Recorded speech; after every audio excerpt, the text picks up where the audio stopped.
नमस्कार, आप देख रहे हैं पर उत्तराखंड में हूं आपके साथ संदीप तिवारी। मुख्यमंत्री पुष्कर सिंह धामी ने शनिवार को हवालबाग ब्लॉक में आजीविका महोत्सव का उद्घाटन किया। इस मौके पर उन्होंने 298 करोड़ की 38 विकास योजनाओं का शिलान्यास और लोकार्पण किया। इसके अलावा आजीविका महोत्सव में लोगों को विभिन्न विभागों के माध्यम से संचालित योजनाओं के 20 करोड़ रुपए के टर्म लोन भी वितरित किया। आपको बता दें कि मौके पर सीएम धामी ने गांव के अंतिम व्यक्ति के विकास को अपनी प्रतिबद्धता बताई।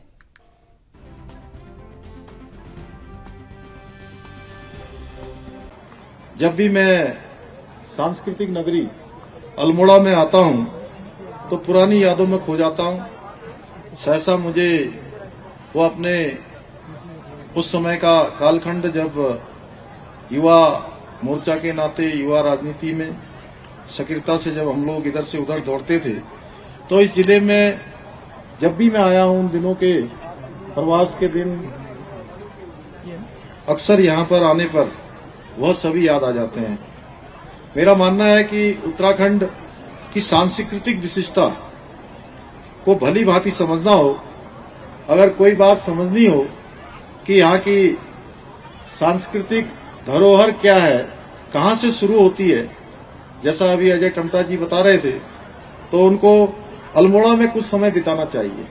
अल्मोड़ा में कुछ समय बिताने के बाद निश्चित रूप से हम यहाँ की संस्कृति से सीधे सीधे परिचित होते हैं। भाइयों बहनों, पिछले साल भी मैं यहाँ आयोजित इस महोत्सव में आया था और ये महोत्सव एक मेले जैसा है। वहीं यह व्यापारिक और स्वरोजगार के क्षेत्र में आज मुझे हमारी जिलाधिकारी जी ने बहुत सारे लोग, कोई बंबई से आया है, कोई अन्य अन्य स्थानों से आए हुए हैं, अच्छे अच्छे स्टार्टअप के क्षेत्र में, अच्छे अच्छे स्वरोजगार के क्षेत्र में, और हमारी बहनें जो उत्पाद यहाँ पर बनाती है, हमारे भाई जो उत्पाद बनाते हैं, इस हवालबाग में आज उन सभी को इस महोत्सव के माध्यम से प्रोत्साहित करने का। उत्तराखंड के देहरादून में कांग्रेस प्रदेश अध्यक्ष करण माहरा ने उत्तराखंड बीजेपी प्रदेश अध्यक्ष महेंद्र भट्ट को तीखे शब्दों में नसीहत दी है। उन्होंने कहा कि महेंद्र भट्ट कांग्रेस को लेकर बयानबाजी से बचें और अपनी पार्टी और अपनी सरकार की ओर अधिक ध्यान दें। करण माहरा ने कहा कि उत्तराखंड सरकार पूरी तरह से विफल साबित हुई है और प्रदेश में भ्रष्टाचार को लेकर पूर्व मुख्यमंत्री तीरथ सिंह रावत और त्रिवेंद्र सिंह रावत ने तमाम सवाल उठाए हैं। भ्रष्टाचार को कैसे दूर किया जाए, विकास की गति को कैसे आगे बढ़ाया जाए, इस पर महेंद्र भट्ट को अधिक ध्यान देने की जरूरत है।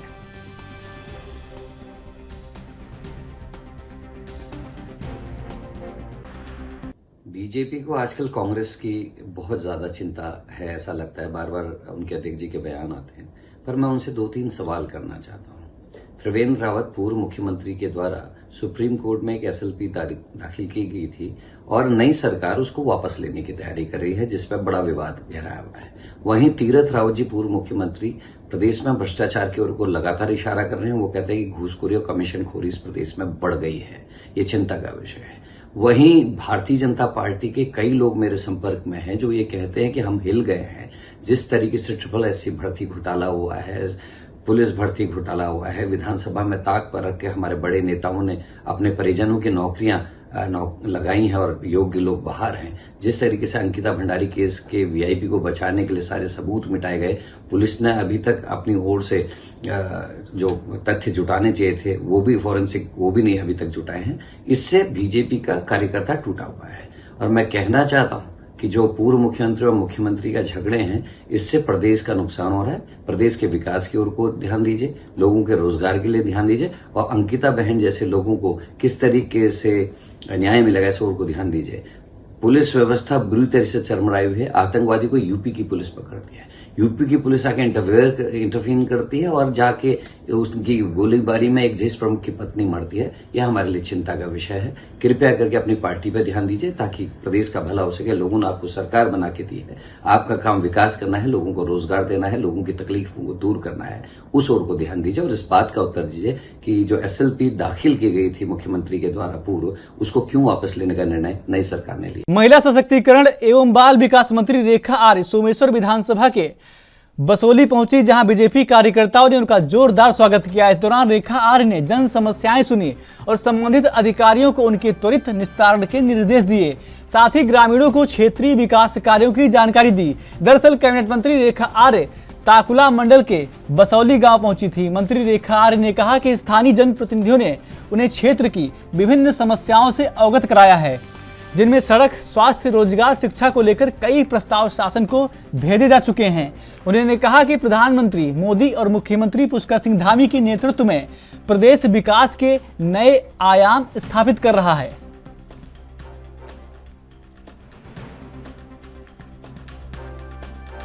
देखिए, आज अपने विधानसभा क्षेत्र के ताकुला क्षेत्र में, बसोली क्षेत्र में, सतराली क्षेत्र में भ्रमण का कार्यक्रम रहा, जहां कार्यकर्ताओं के साथ में बैठक रही और साथ साथ में आम जनमानस के साथ में भी वार्ता रही। और इस बैठक के दौरान मैं निश्चित रूप से चुनाव जीतने के उपरांत से मैं अस्वस्थ रही, तो जिसके कारण से लोगों के मध्य में उतनी जल्दी आना नहीं हो पाया था।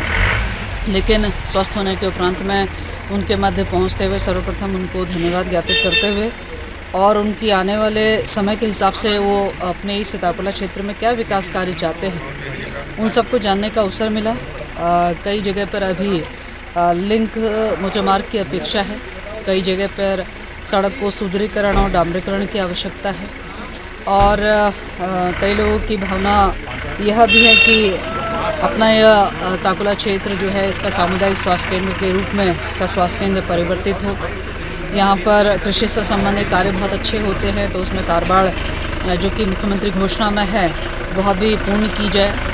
तो मैं अपनी ओर से लगातार उस और प्रयासरत हूँ, ऐसा उनको अवगत कराया गया है और उससे संदर्भित विभाग में प्रस्ताव जो हैं वह अपने वित्तीय मंजूरी की ओर आगे बढ़ चुके हैं।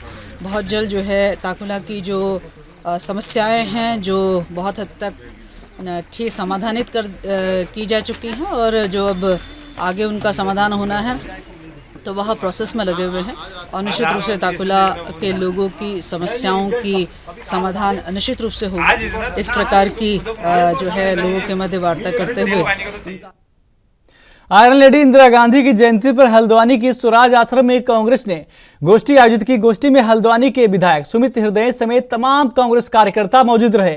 आपको बता दें कि वहीं आयोजित गोष्ठी में सबसे पहले स्वर्गीय इंदिरा गांधी के चित्र पर माल्यार्पण कर सभी कार्यकर्ताओं ने एक दूसरे को मिठाई खिलाकर मुंह मीठा कराया। इस दौरान विधायक सुमित हृदय ने कहा कि इंदिरा गांधी देश की एकमात्र महिला प्रधानमंत्री रही हैं जो 1966 से 1977 तक लगातार 3 बार प्रधानमंत्री रहे हैं। उन्होंने हरित क्रांति, निजी बैंकों का राष्ट्रीयकरण, आपको बता दें कि शिमला समझौते जैसे कई ऐतिहासिक फैसले लिए। इसलिए आज भी इंदिरा गांधी को पूरा विश्व लौह महिला के नाम से जानता है।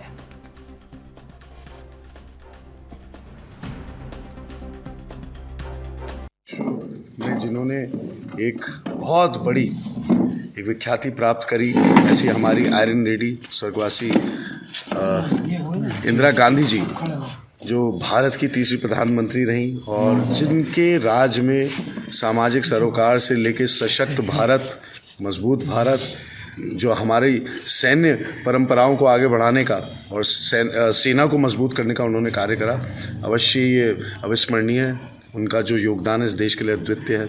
और विशेषतः 1971 की जो जंग हुई उसमें जिस प्रकार से उनकी लीडरशिप, हालांकि सेना को सारा श्रेय जाता है, हम सेना का श्रेय कोई नहीं ले सकता है, जवानों का, शहीदों का श्रेय कोई नहीं ले सकता, लेकिन इंदिरा जी के कुशल नेतृत्व में पाकिस्तान के जो 2 टुकड़े हुए वो आज भी इतिहास में भारतीय अगर राजनीति की बात करी जाए, भारतीय अगर सशक्तिकरण की बात करी जाए, भारत की शक्ति का निश्चय, दृढ़ निश्चय जो उस समय था, अवश्य इंदिरा जी का बहुत कुशल नेतृत्व था।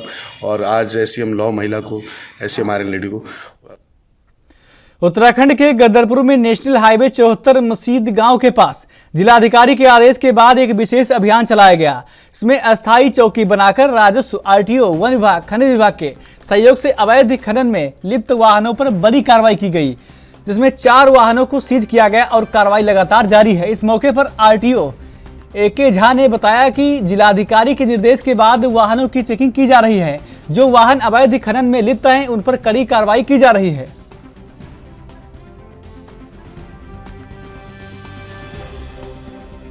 अभी यहाँ हम केला खेड़ा के आगे NH 74 पर लगातार आ रही थी शिकायत कि बिना रॉयल्टी के कुछ खनिज लदे वाहन जा रहे हैं और कुछ ओवरलोड जा रहे हैं।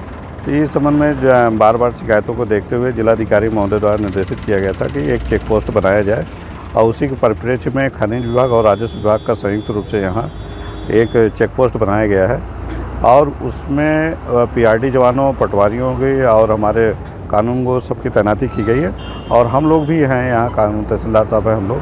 तो आज ज्वाइंट अभी हम ARTO साहब के साथ ज्वाइंट चेक कर रहे थे और उनके कागज़ वगैरह देख रहे थे।